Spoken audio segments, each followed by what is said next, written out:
Hi, beautiful children of God. My name is Melissa Ransom, and I'm the author of Metaphysics of a Dead Ex-Church Girl, an all-spirit bookstore cozy mystery series. This is the first book of the series, so it's the first in the new series.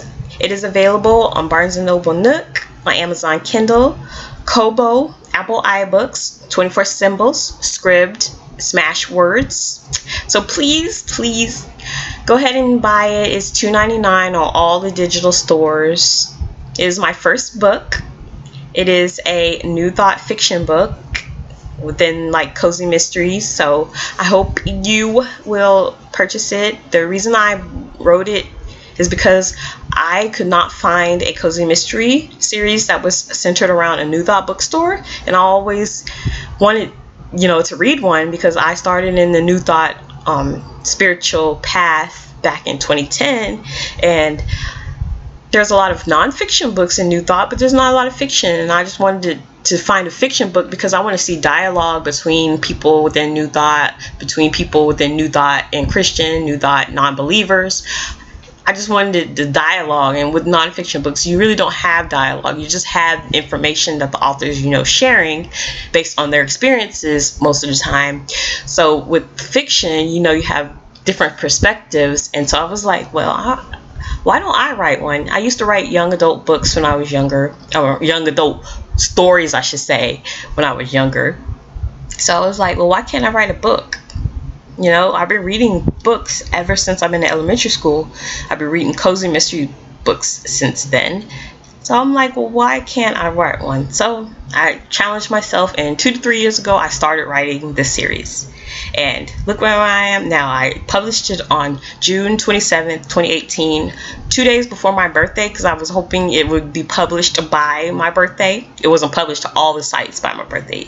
It's only an ebook right now. I do have plans to do a paperback later on, but right now, with my budget, it is an ebook. And so it is available at most of the digital stores. So this is my dream, to have a spiritual bookstore mystery series. And so the first one's out there. Second one I'll be starting on. I hope to get it published by next year. So please go out and buy my first book. I hope that you all enjoy it, but if you don't, it's okay, because I wrote it for me. I wrote it because I wanted this type of book, and I keep reading it over and over because I like it so much, and I hope others will like it. I hope it will reach, to other people out there who are probably starting their spiritual journey and need some type of guidance, and maybe they'll pick up my book and realize, hey, New Thought sounds like a good path to follow. I might want to follow it. Or you might be, exploring different options, and you come across it and you like it. Who knows? But I'm just hoping, somebody will learn something from my books, even though it's fiction and it's surrounded a mystery. Hopefully you'll still, learn something. I have a lot of aspects of my life within it, with my main character, Stacy. She's like a shy, introverted person, just like me. So it's looking at life through the eyes of somebody who's shy and introverted.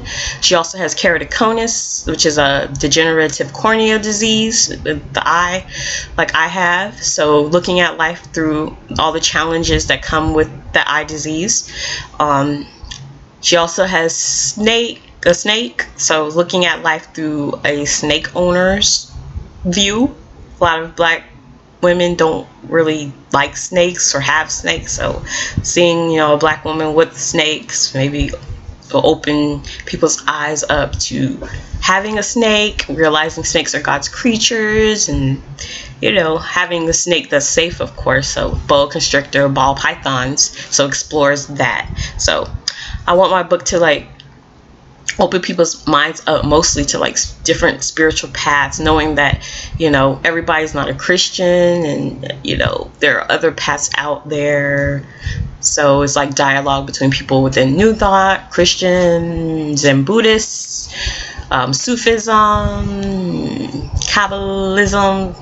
It's just, I just want, people to open their minds to just realize, your religion is not the only religion. There's other religions, there's other spiritual paths out there, and I just kind of want, that type of dialogue And that's why I wrote this series, and will continue writing books within this series. It's going to explore a lot of things that happen in my life personally. So it's kind of like therapy to me to release out a lot of experiences I've had and put them into a fictional character. And so that's what I've done. And like I said, I really like my first book. I really enjoy it. You know, it's not perfect because I'm not perfect. Nobody's perfect, but you know, it's what I like. So that's all that matters. Like at the end of the day, that's all that matters. So I hope you'll go out and purchase it. I also have a blog now, WordPress. So I hope you will check that out. And this is my first YouTube video, so I do plan on making more. I am currently in school to become a New Thought minister. So I will be using YouTube as like one of my tools to get my message of New Thought out into the world. So I will start now, even though I haven't been ordained yet. I know I will very soon. So I will start with my inspirational talks, because the person who's an introvert can be a minister. We can, yeah. So, but that's it for today. I don't want to go into too much on my first video, but I will be making more inspirational videos, more talk on my book, more talk on my lessons as I'm going through the University of Metaphysics to become a New Thought minister. Yes, so that's all I wanted to share. Please go out and buy my book. Hope you like it, and have a fabulous day, and know that the power of God within you is greater than any obstacle you may face. That's for anybody who's going through anything, because I'm kind of going through something, so I'm like repeating these affirmations to myself. So just know the power of God within you is greater than any obstacle that you may face. And so it is, and so it shall be. Amen. I love you. If nobody else tells you that, just know that I love you, because I see God in you.